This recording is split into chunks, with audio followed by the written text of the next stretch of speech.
magandang gabi po sa inyong lahat, mga ka-helping. Ayan, meron lang po akong advice sa mga kapwa ko, housemaid, OFW po, housemaid na nasa ibang bansa sa kagaya ng Qatar, Kuwait, Oman, Saudi, part of Saudi Riyadh, like that. Kung nasaan man po kayong Middle East. Kasi may nakita po ako sa TikTok si Kabayan. Tomboy siya eh. Nag-i-encourage siya ng cross country dito papunta dito sa Dubai. But ang sinasabi niyang off ay once a month off lang po.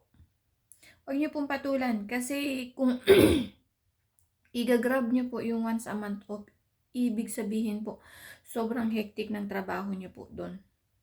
So ibig sabihin po kung once a month off, pati salary niyo po mababa.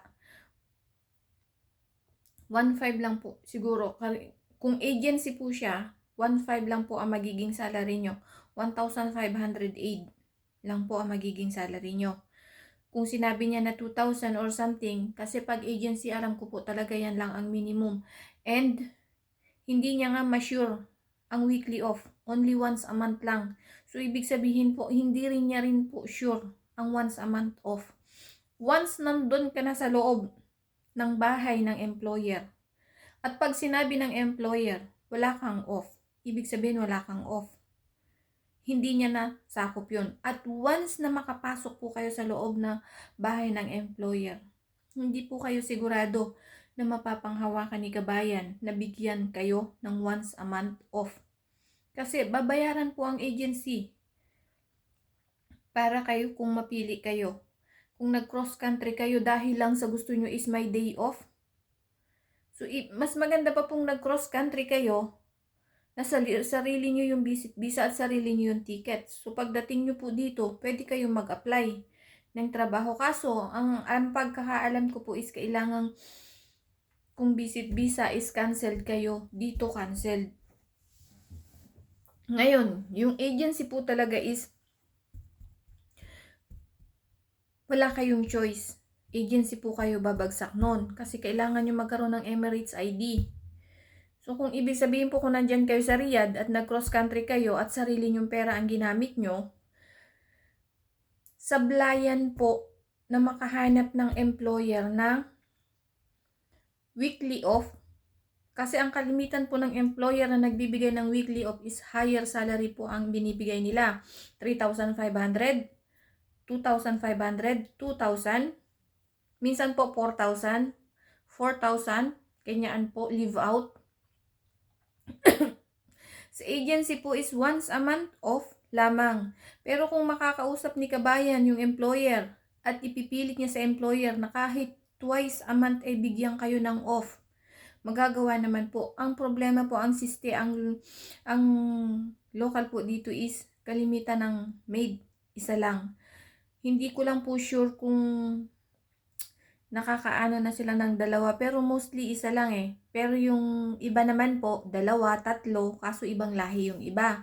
So ibig sabihin po, ang makakasama mo is ibang lahi din. Kaya kung ako po sa inyo, bago kayo mag-cross country, isipin nyo pong mabuti kung mapapabuti po kayo o hindi. Or kung kaya nyo naman pumasok sa agency, kung kaya nyo, yung kay Kabayan na yon na once a month off i-try nyo, tapos after ng finish contract nyo po is magpa-cancel kayo, mag-exit visa kayo, mag-exit po kayo, tapos mag-visit visa po uli kayo, and mag-apply po kayo ng direct hire. Ganoon po.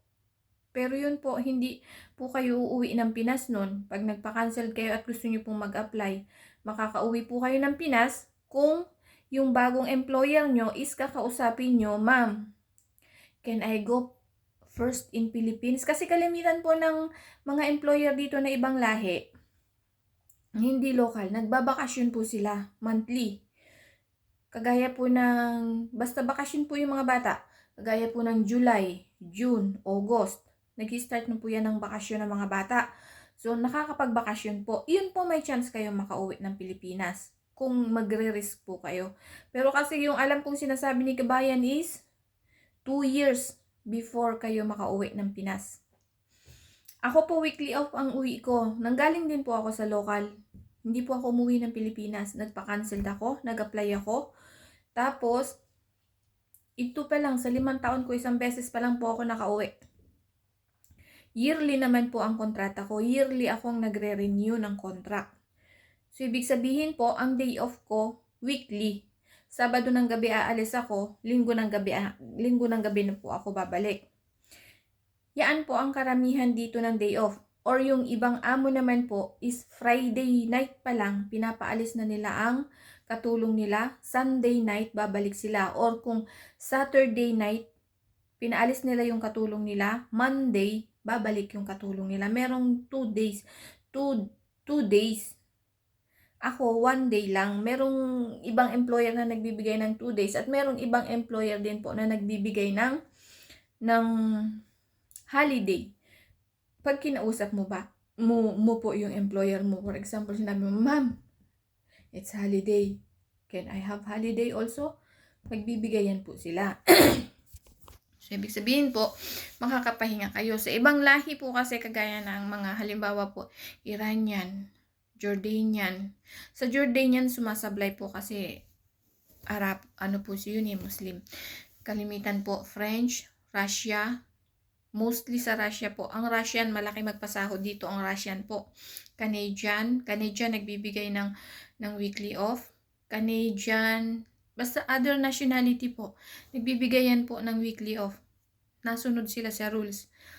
Pero kung magko-cross country po kayo at ang ipipilit niyo is para lang kayo po dito. Sa first time niyo po dito, wag po kayong aasa na magkakaroon kayo ng off. Yung sinabi ni Kabayan na monthly off, minsan sablay po yun. So, kung kaya niyo pong i-work yung 2 years without off, and then after magpa-cancel kayo, you can go po. Pero ako po, advice lang ang sinasabi ko. Marami pong kabayan na gusto mag-cross country papunta dito sa Dubai, wag niyo pong i-risk yung ganoon. Kasi baka po magka-problema kayo, tapos hindi na kayo covered ng OWA natin. Kasi nga, covered naman kayo ng OWA dyan sa lugar na in-applyan nyo. Or kung kaya nyo po, pagkabigay po sa inyo ng employer nyo ng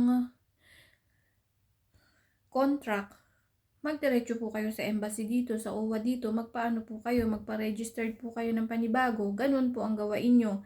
Pero wag po kayong hindi magpapa-registered ng panibago sa OWA. Kasi hindi po maganda yung nag-cross country kayo. Something happen po sa inyo, walang pananagutan ng OWA po sa inyo kasi for example, sa ibang Middle East po kayo naka-base. Yun po ang mahirap doon. Usually, kung sa agency naman po kayo galing is, madali naman po, ipinapaano nila sa OWA yun.